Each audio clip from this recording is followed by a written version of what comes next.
Ayo kita jangan terlalu gelisah dengan kategori-kategori yang dibuat oleh orang lain. Sehingga diri kita yang otentik kita tolak, kita anggap itu bukan aku. Sehingga terus kamu merasa hampa, kamu merasa sulit sekali menemukan di mana sih titik bahagia hidupku itu.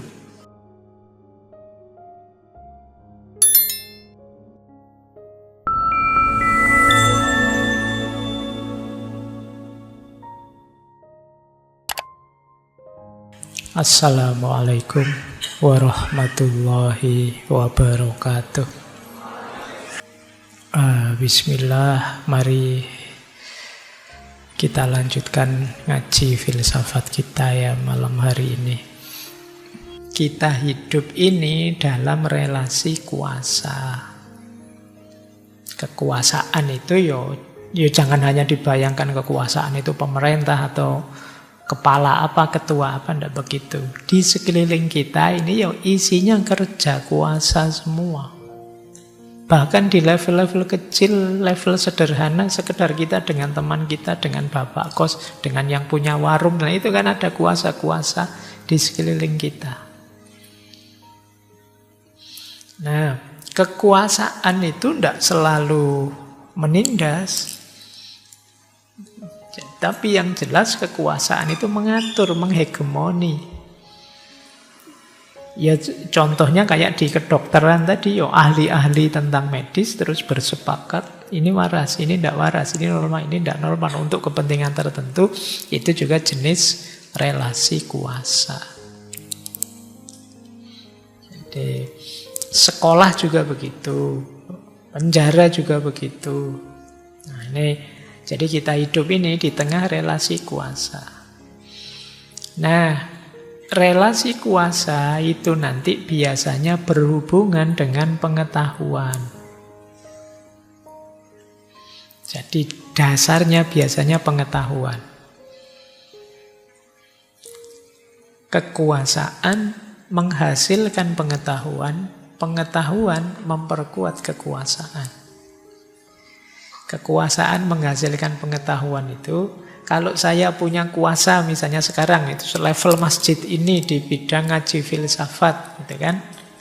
Saya bisa memproduksi pengetahuan dan nanti akan kalian ikuti. Dan saya pasti akan memproduksi pengetahuan-pengetahuan yang membuat kekuasaan saya tambah kuat. Tidak mungkin saya ngasih teori atau konsep yang misalnya tidak usah ngaji saja, ternyata ngaji itu tidak efektif. Lebih efektif saya tidak akan begitu. Meskipun mungkin itu benar, tapi tidak akan saya produksi di sini. Saya akan memberikan wawasan pengetahuan yang memperkuat kuasa saya. Jadi ini hubungan antara kekuasaan dan pengetahuan. Jadi kekuasaan menghasilkan pengetahuan. Pengetahuan memperkuat kekuasaan. Ya misalnya yang menguasai negara ini, ya dia akan milih-milih, pengetahuan ini saja yang diajarkan, itu saja yang masuk kurikulum, yang ini jangan, ini saja yang dimasukkan. Dia ngatur itu. Setidaknya biar kekuasaannya langgeng. Jadi itulah relasi kuasa. Biasanya untuk melanggengkan kekuasaan itu dengan cara disiplin and punishment. Juga disiplin dan pengawasan. Jadi ada hukumannya kalau tidak disiplin, kemudian ada sistem pengawasannya. Kita ini diawasi terus-menerus meskipun kita tidak sadar, tapi mental kita, mental diawasi. Jadi saya tidak melakukan ini, tidak melakukan itu, Pak. Wah, nanti saya diserbu netizen, Pak. Wah, nanti saya dimarahi orang sekampung, Pak. Wah, nanti saya tidak disukai teman-teman, Pak. Wah, nanti saya, ini menunjukkan kita dikuasai. Jadi kita ngatur sekali tindakan perilaku kita. Disetir oleh kekuasaan di sekeliling kita.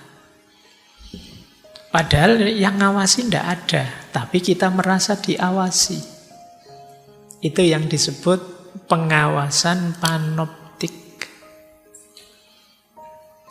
Pengawasan panoptik itu lampu, kalian tahu ya penjara itu biasanya ada tower yang di atas ada lampunya. Terus lampunya itu muter.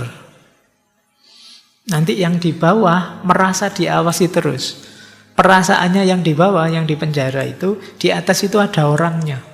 Ngawasi terus. Padahal mungkin saja pengawasnya tidur, pengawasnya ke kamar mandi, dia tidak tahu. Pokoknya rasanya kayak diawasi terus. Ini namanya pengawasan panoptik.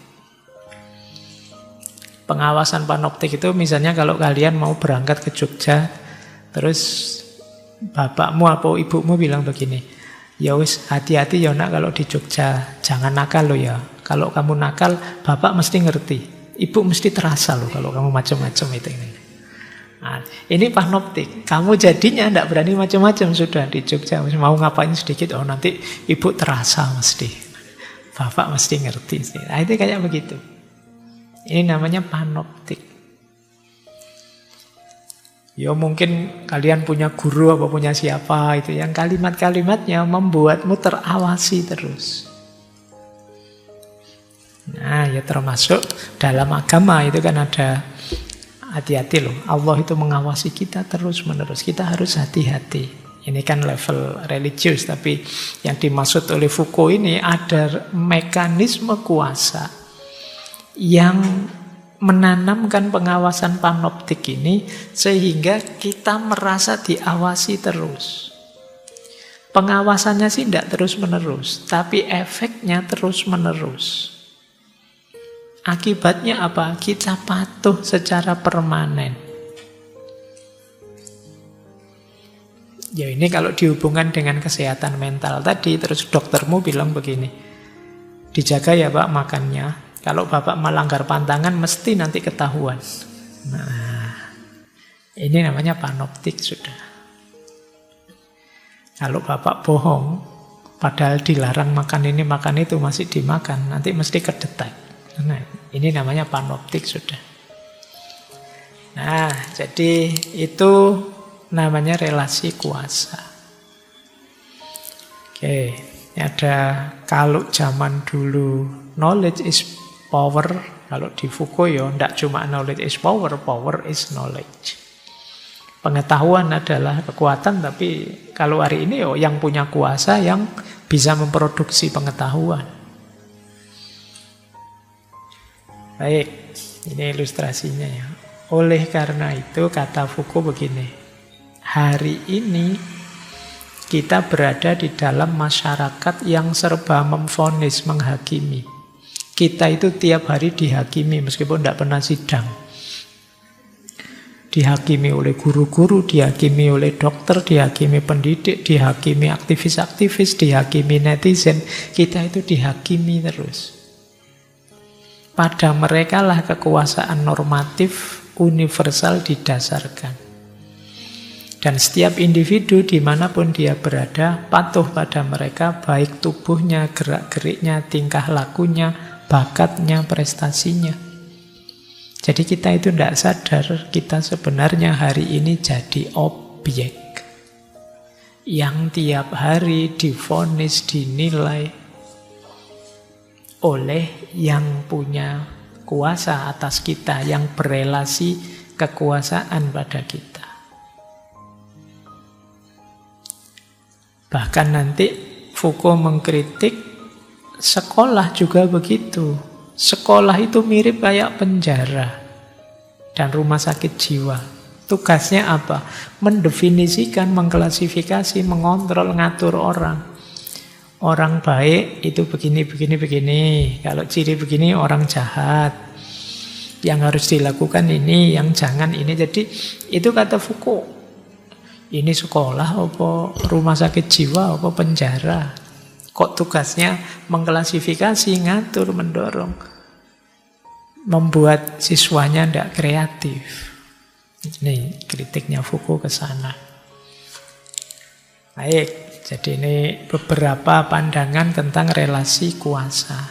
Hubungannya apa dengan kesehatan mental?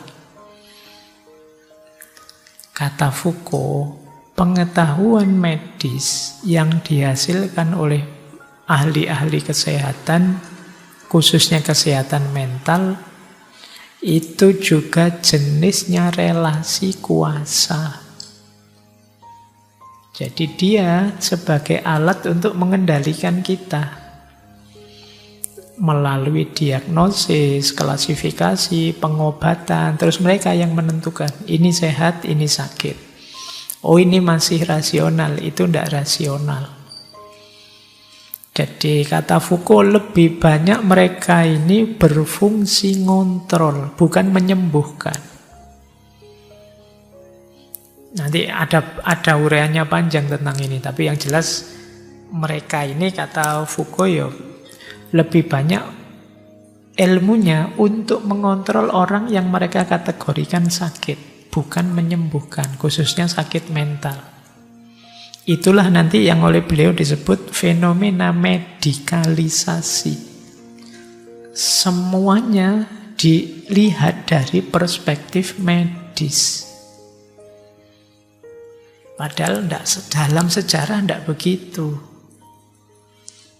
Jadi kalau ada orang berbeda sedikit terus dianggap tidak waras, terus dibawa ke rumah sakit jiwa, ini medikalisasi, dianggap problem medis. Ringkasnya medikalisasi ini begini loh, jika engkau tidak seperti orang lain, engkau tidak normal. Jika engkau tidak normal berarti engkau sakit. Padahal kata Foucault, ini kan beda. Tidak seperti orang lain, tidak selalu tidak normal. Dan tidak normal pun tidak selalu itu sakit. Tapi kita anggap ini satu rangkaian.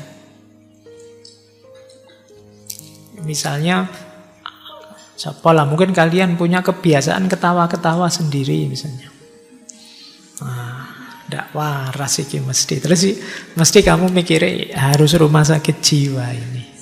Kan kamu bisa saja itu ya ekspresi yang berbeda kan begitu saja. Tapi itu tadi, kalau ada orang kok beda, kita menyebutnya tidak normal. Begitu tidak normal, kita akan menganggap dia sakit. Begitu sakit, yo, ayo diobati, dibawa ke medis. Perspektifnya hanya medis. Padahal dalam sejarah tidak begitu.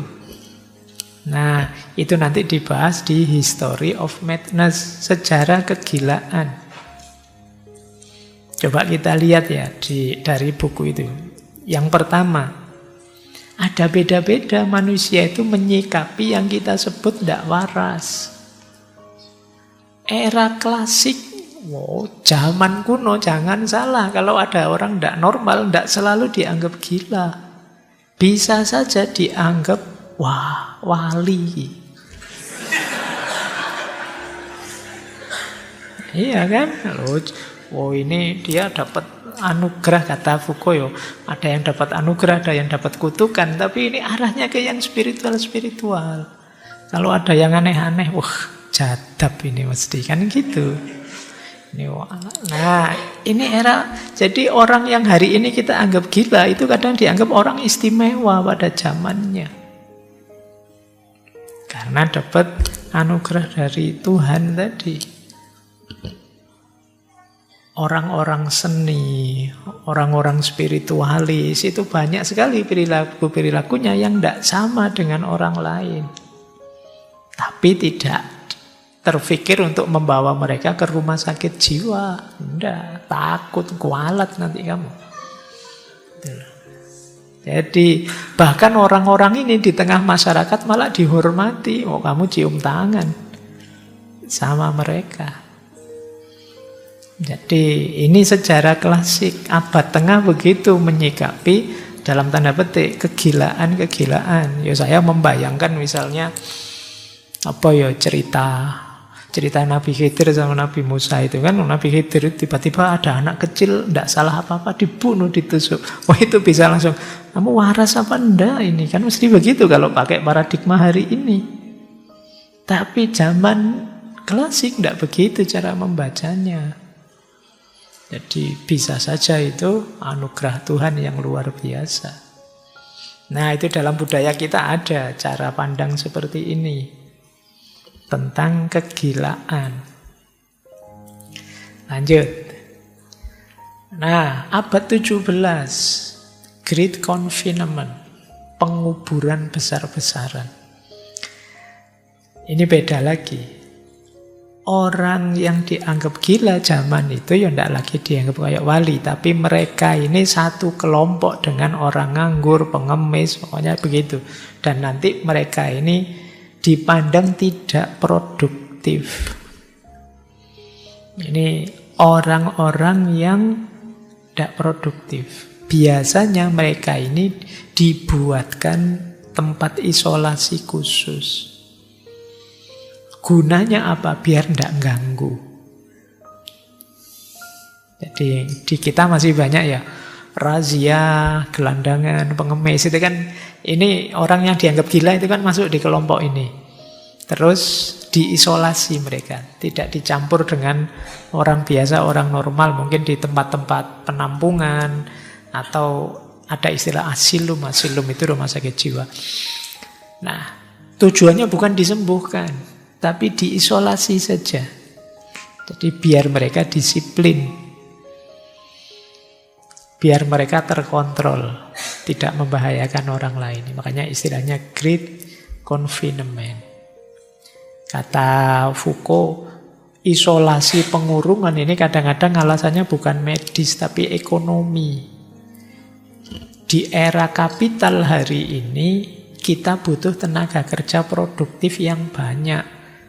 Kalau orang-orang yang kayak pengangguran, gelandangan, termasuk dianggap gila tadi terlalu besar, ya dia beban sosial yang besar. Makanya dipastikan mereka tidak ganggu. Oke, ini gaya abad 17. Gaya abad 18, era pencerahan. Orang sedang seneng-senengnya mikir. Yang disebut gila pada hari itu adalah orang yang tidak rasional. Jadi orang yang tidak bisa berpikir jernih.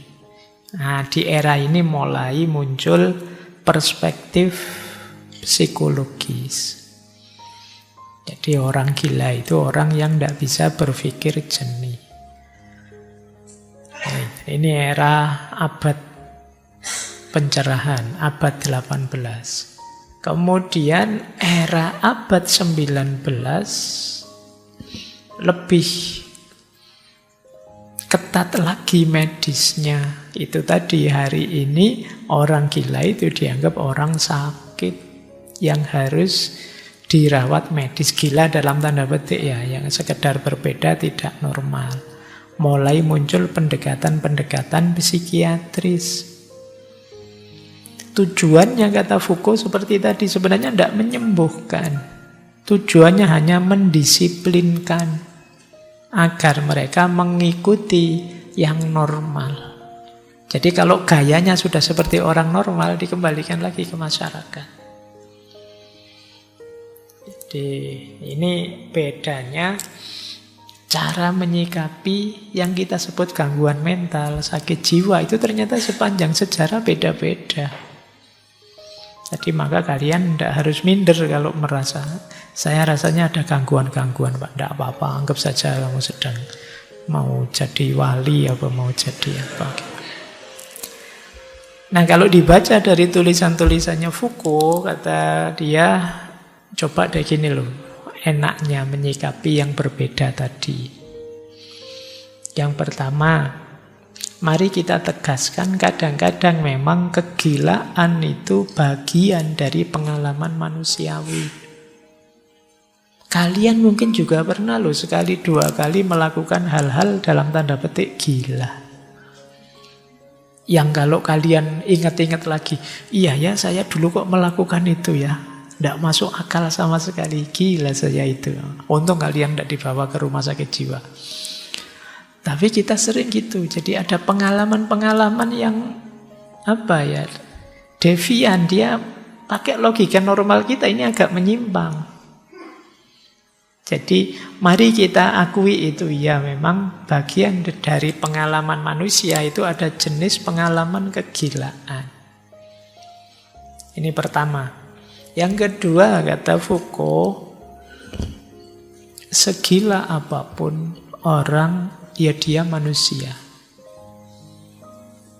Jadi mari kita hormati subjektivitasnya.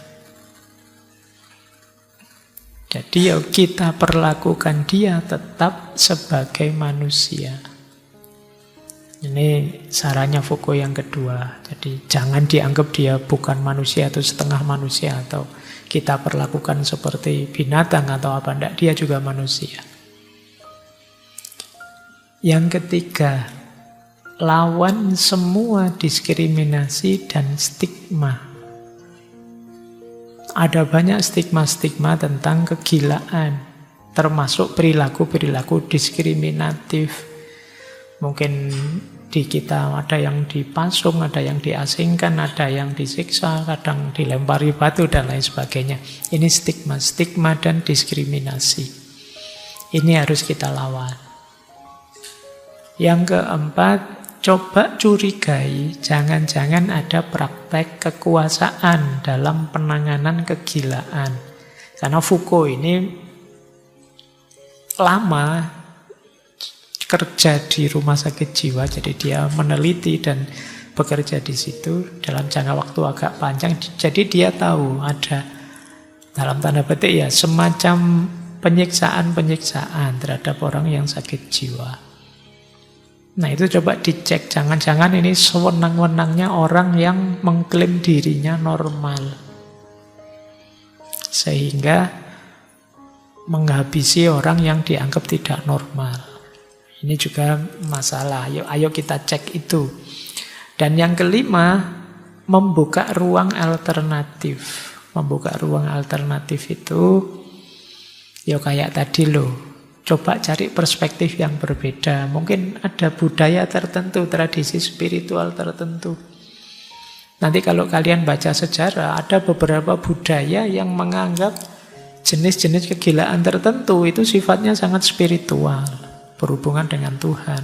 Mungkin anugerah ini itu, atau kutukan ini itu, dan lain sebagainya. Ini yang disebut ruang alternatif.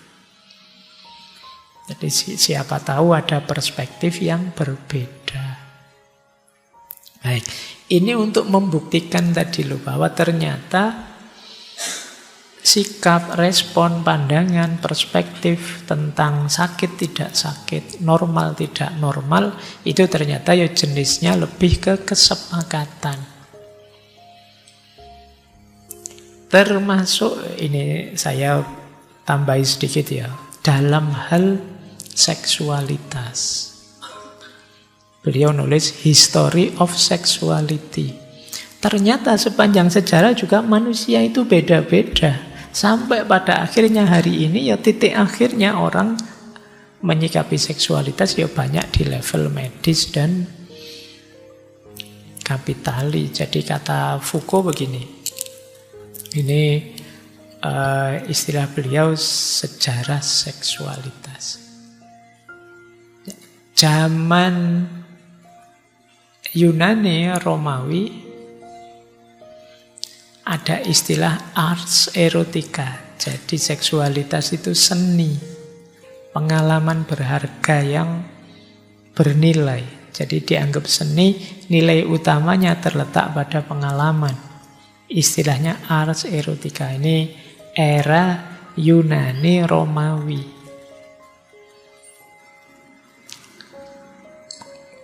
Berkembang ke era gereja. Ini perspektif agama-agama seperti di kita ya, di Islam. Seksualitas itu tabu.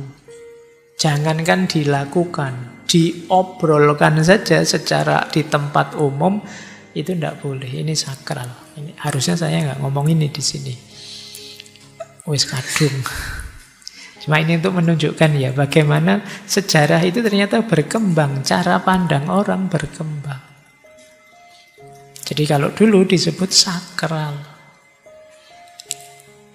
Kemudian zaman modern. Zaman modern lebih melihat seksualitas itu sebagai medis. Sing penting sehat. Monggo saja mau melakukan, mau ndak. Jadi tabunya hilang, medisnya yang kuat. Kamu mau bebas oke, tapi yo sehat ya. Makanya ada istilah itu, scientia sexualis. Fokus pada analisis, regulasi, diskursus ilmiah, dan lain sebagainya. Ini hubungannya dengan kekuasaan. Sampai kemarin ada isu ramai sekali itu kan tentang ATM, alat kontrasepsi itu. Karena pembahasan seksualitas direduksi hanya ke aspek medisnya. Setelah sebelumnya, seksualitas di abad tengah adalah aspek sakral religiusnya. Setelah sebelumnya, zaman Yunani, aspek seni dan moralitasnya. Jadi ternyata sepanjang sejarah beda-beda. Kalau hari ini apa yang kontemporer? Yang kontemporer aspek ekonominya. Jadi seksualitas jadi komoditas. Sekarang di HP-mu itu mesti banyak video-video, mesti banyak gambar-gambar, itu komoditas. Sekarang dalam tanda petik ya, kita sudah lost sama sekali, dan itu pun tidak cuma lost, dijual. Jadi bagian dari komoditas. Loh, ternyata sepanjang zaman cara menyikapi seksualitas itu beda-beda. Sebagaimana sepanjang zaman cara menyikapi sehat mental juga beda-beda. Jadi pesan utamanya Foucault dalam sejarah kegilaan tadi adalah bahwa standar-standar sakit tidak sakit, normal tidak normal, itu sifatnya intersubjektif. Ini mungkin teman-teman bisa merefer kembali, dulu kita pernah membahas ada yang objektif, subjektif, intersubjektif, ini jenis kebenaran. Kalau objektif itu, contohnya malam hari ini hujan, ya itu objektif. Tapi kalau, wah hujan-hujan gini enak ya kalau ngaji seger, itu subjektif. Karena banyak orang kalau hujan-hujan gini, oh enggak enak Pak, gerimis saya, kecipratan air saya, bahasa pilek saya, ini subjektif. Tapi ada juga yang senang. Tapi kemudian kalau hujan gimana kalau ngajinya libur saja? Ah begitu. Iya Pak, sepakat. Ini namanya intersubjektif. Jadi kebenaran itu ada objektif, ada subjektif, ada intersubjektif. Kalau yang objektif, kita tidak bisa bantah karena faktanya begitu. Kalau yang subjektif, itu haknya setiap orang untuk berpendapat dan merasa, subjektivitasnya masing-masing. Kalau intersubjektif, ini kesepakatan kita bersama. Jadi kalau level intersubjektif, jangan ditanyakan, ini dasarnya apa? Ya dasarnya kesepakatan. Kayak tadi loh kok ngajinya libur Pak? Kesepakatannya libur, kalau kamu masuk salah. Meskipun mungkin harusnya ya masuk saja, tapi kalau disepakati berbeda oleh yang melakukan, ya yang seharusnya tadi kalah oleh kesepakatan. Ini yang sering orang susah membedakan jenis tiga kebenaran ini. Jadi ada objektif, ada subjektif, ada intersubjektif. Ada yang faktanya begitu, ada yang kesan saya begini, dan ada yang kita sepakati saja begini. Ini beda-beda nilainya. Kalau teman-teman melihat satu ungkapan kebenaran, oh itu subjektivitas dia, berarti ya urusan dia, kamu jangan bantah perspektif dia. Oh itu salah dia, faktanya tidak begitu. Nah, kalau ini objektif. Oh di sana memang tidak boleh Pak aturan itu Pak, kalau di sini boleh. Itu biasanya kesepakatan di sana bareng-bareng. Ini 3 level kebenaran. Nah dalam aspek sehat tidak sehat, normal tidak normal, ini ada kesepakatan berhubungan dengan kekuasaan. Jadi yang berkuasa, yang menghegemoni kita, yang mengarahkan, ngatur kita, itulah nanti yang memutuskan. Nah, kita yang sebenarnya tidak ikut kesepakatan di situ, terpaksa harus ikut. Kenapa?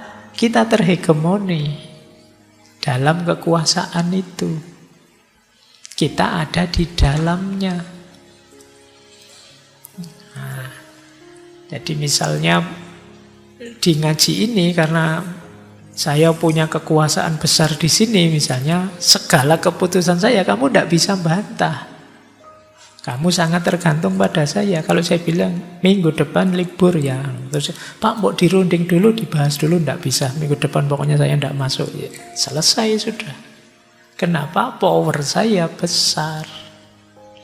Sama kadang dengan dokter tadi, dia yang ngerti ilmunya, kamu tidak tahu apa-apa. Akhirnya apa? Mereka yang memvonismu. Oh, sampean sakit ini. Padahal bisa saja vonis itu keliru, terus besok diganti lagi. Makanya kalau dokter itu kan diagnosis namanya, kan dikira-kira, oh mungkin ini, mungkin itu. Ah ternyata tidak pas, mungkin diganti lagi. Nanti 3 hari lagi kembali ya, ini obatnya dihabisin dulu. Nanti 3 hari balik obatnya ganti, itu berarti kemarin keliru diagnosisnya. Bisa begitu, cuma kamu kan kalah kuasa. Dalam relasi kuasa itu ya kamu jadi objek.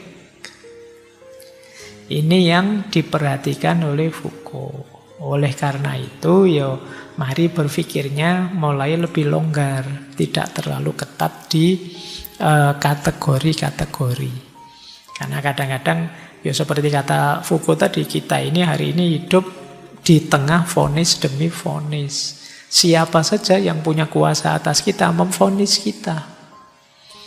Orang tua, guru, dokter, dan siapa saja. Baik, kita lanjutkan. Nah, ini ada quote menarik dari Foucault. Dia bilang begini, orang-orang tahu apa yang mereka lakukan. Kadang mereka juga tahu alasan melakukan hal tersebut. Tetapi yang tidak mereka ketahui adalah apa yang sebenarnya mereka lakukan. Jadi teman-teman malam hari ini ngaji, tahu ya saya sedang ngaji. Juga punya alasan kenapa ngaji. Saya ingin ngerti filsafat Pak, saya ingin belajar. Oke.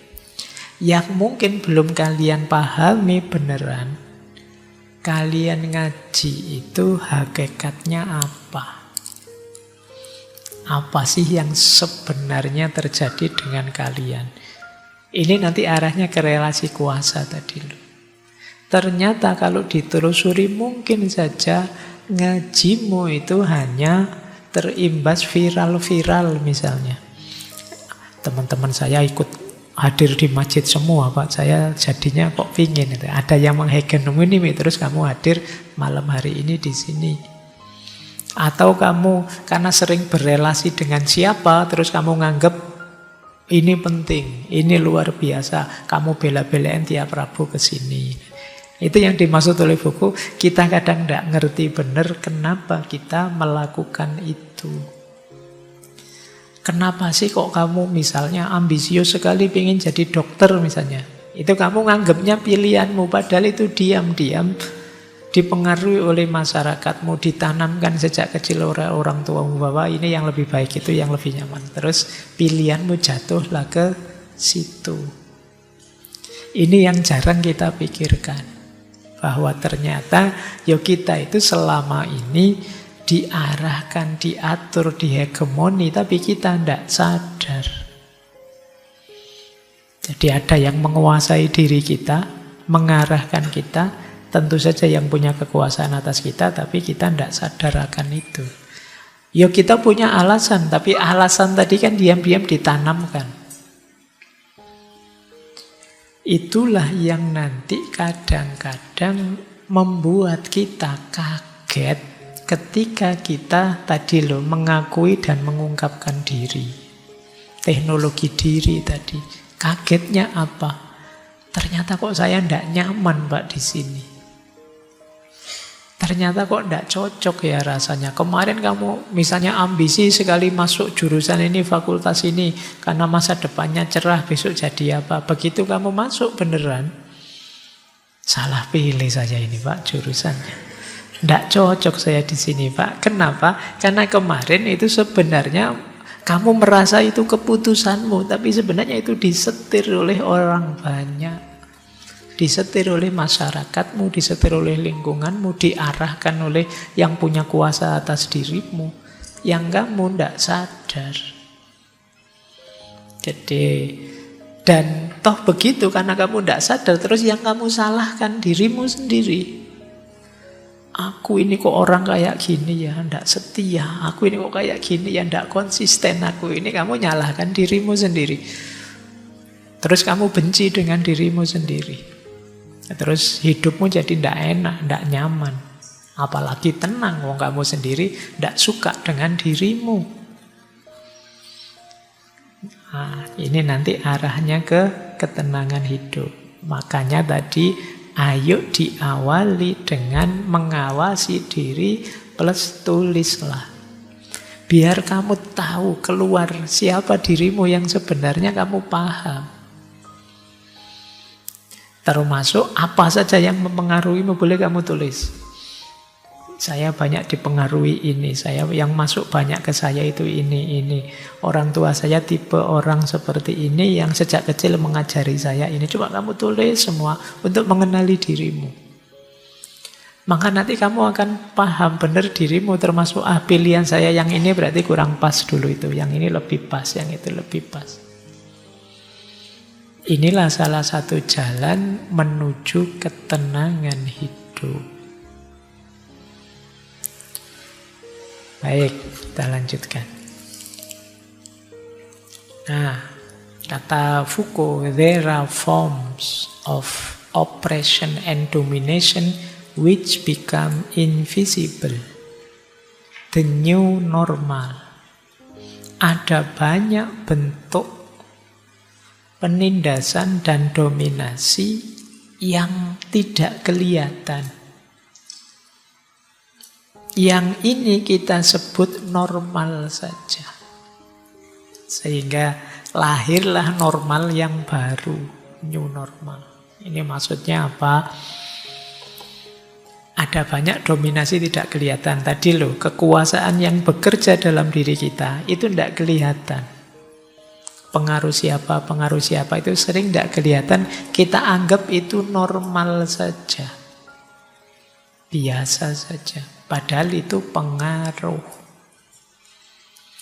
Jadi kadang-kadang kan orang tuamu marah-marah. Hati-hati ya nyari temen, jangan sampai terpengaruh.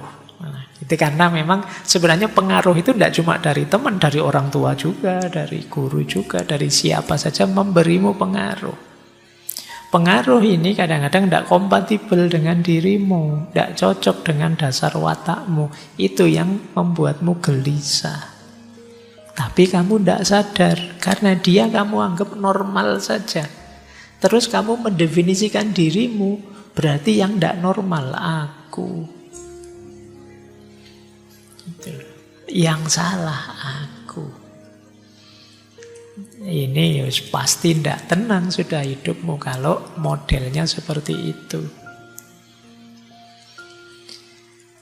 Jadi mari tadi rumus kesepakatan tadi yang mana? Oh iya sih, menurut orang-orang yang baik begitu itu kan kesepakatan versi mereka. Bisa saja itu tidak pas, bisa saja itu perlu di-upgrade lagi, perlu disesuaikan lagi. Ini kata-kata yang terakhir, the new normal, ini kan kemarin dipakai waktu pandemi. Sebenarnya new normal itu kan nama lain dari abnormal. Tidak normal, tapi ayo kita anggap saja ini normal, terus kita pakai istilah new normal. Normal itu kan dengan standar lama. Kalau pakai standar baru ya sebenarnya ya tidak bisa disebut normal. Tapi ya sudahlah, tidak apa-apa, ganti saja kesepakatannya kan gitu. Terus kita sebut new normal. Ini bisa kalian pakai kalau kalian disebut orang aneh. Kamu itu orang aneh banget, tidak normal. Loh, saya tetap normal, cuma normal yang beda dengan kamu. Saya new normal, kamu normal lama kayak orang lain. Nah, itu tidak apa-apa begitu biar kamu tidak stres. Jadi ini yang diinginkan oleh Foucault sebenarnya. Ayo kita jangan terlalu gelisah dengan kategori-kategori yang dibuat oleh orang lain. Apalagi terus dipakai untuk ngejudge kita, untuk menilai kita. Kamu mau jadi anak itu yang soleh. Boleh kamu tanya, soleh menurutmu seperti apa? Jangan-jangan beda dengan soleh menurut saya. Dan bisa saja rumusnya berbeda. Mungkin soleh menurut dia rajin ke masjid. Soleh menurut saya itu ya berbuat baik pada orang lain, sedekah dan lain sebagainya. Itu kan kita sebenarnya ya punya standar normal sendiri-sendiri. Ini yang jarang diperhatikan orang. Karena relasi kuasa yang bekerja dalam dirinya itu tersembunyi, dia tidak sadar kalau sedang dijajah. Kalau sedang diarahkan, kalau sedang dibentuk sehingga kehilangan dirinya. Sehingga terus kamu merasa hamba, kamu merasa sulit sekali menemukan di mana sih titik bahagia hidupku itu. Kenapa? Terlalu banyak standar, terlalu banyak kuasa yang bekerja dalam dirimu. Jadi sampai di titik ini yang harusnya kamu bersyukur, kamu masih belum bersyukur karena kamu terus mencari-cari di titik mana sebenarnya saya ini harusnya. Terlalu banyak distraksi. Jadi kamu berinteraksi dengan siapa, nanti kepalamu dipengaruhi diisi apa. Nanti medsosan follow siapa, kamu dipengaruhi itu. Lama-lama dirimu sendiri hilang. Divonis habis-habisan oleh orang lain. Makanya di salah satu quotes-nya Foucault bilang mungkin hari ini yang jadi masalah adalah bukan kita mencari diri kita, tapi kita sering menolak diri kita. Kenapa kita sering menolak diri kita? Karena kita terdistraksi oleh standar, oleh kuasa yang bekerja yang lain dalam diri kita. Sehingga diri kita yang otentik kita tolak. Kita anggap itu bukan aku yang versi dikuasai orang lain tadi. Nah, ini ujung bagaimana kita menemukan kebahagiaan dan ketenangan hidup. Kalau dikaitkan dengan konsepnya Foucault tadi. Jadi teman-teman boleh setuju, boleh tidak dengan konsepnya Foucault. Tapi menurut saya dalam aspek kesadaran kita bahwa ada banyak kuasa yang bekerja dalam diri kita, itu harus lebih kita sadari biar kita otentik sebagai diri kita. Sehingga paling tidak kita bisa menerima diri kita, puas dengan diri kita. Makanya Foucault kemudian bilang, do not ask who I am and do not ask me to remain the same. Jangan tanyakan siapa aku dan jangan tanya padaku, jangan minta padaku untuk tetap jadi orang yang sama. Kenapa? Karena pertanyaan orang padamu, siapa sebenarnya kamu, itu bisa tricky. Kenapa bisa tricky? Karena kamu akan menjawab sesuai harapannya. Dan jangan mau kalau kamu diminta jadi orang yang sama. Itu ya kasusnya sama. Kamu tetap jadi anak baik seperti sekarang ya. Itu kadang-kadang tricky. Kamu dijebak biar di situ terus. Padahal mungkin itu bukan dirimu. Padahal mungkin kamu masih perlu berkembang lagi. Maka do not ask who I am. Kamu saja yang tanya dirimu sendiri. Jangan biarkan orang lain menguasai dirimu, ngatur, mengarahkan dirimu. Bahwa pikiran orang lain, gagasan orang lain, keinginan, harapan orang lain jadi pertimbanganmu boleh. Tapi jangan sampai mengendalikanmu. Pengendalimu harusnya dirimu sendiri. Keputusanmu ya kamu sendiri yang memutuskan. Ini yang sering jadi sumber overthinkingmu. Terlalu banyak kuasa yang bekerja dalam dirimu, jadi kamu bingung. Bingung karena perasaan ini baik Pak, ini juga baik Pak, itu juga baik Pak. Kamu kebingungan terus. Kamu akhirnya tidak bisa memutuskan. Terus waktumu habis. Terus kamu kecewa dengan dirimu. Terus kamu benci dengan dirimu. Sehingga apapun yang kamu lakukan jadi tidak maksimal. Baik, saya kira itu pesan utama malam hari ini ya. Untuk kita hidup tenang. Saya kira gagasan awal Foucault tadi tentang teknologi diri perlu kita pertimbangkan. Bagaimana kita membentuk, mengarahkan diri kita. Diawali dari mengawasi diri kita, menuliskannya biar mantap. Kemudian lebih banyak belajar, lebih banyak diam dan mendengarkan. Kemudian lakukan latihan-latihan untuk membentuk dirimu. Askesis. Kemudian ungkapkan dirimu apa adanya. Sampaikan apa adanya. Kalau ada yang masih salah, masih keliru, siap diperbaiki dan diakui. Ini nanti akan membuat hidup kita lebih tenang dan kondusif. Baik, saya kira itu ya untuk malam hari ini. Ambil yang baik, yang cocok untuk teman-teman. Kalau rasanya ada yang tidak cocok, tidak bisa diikuti, ya dipas saja. Tapi paling tidak kita punya wawasan, kita paham pikiran-pikirannya Foucault malam hari ini. Oke, minggu depan kita lanjutkan. Minggu depan lebih praktis temanya, bagaimana kita menjalankan slow living. Saya akhiri sekian, kurang lebihnya mohon maaf. Wassalamualaikum warahmatullahi wabarakatuh.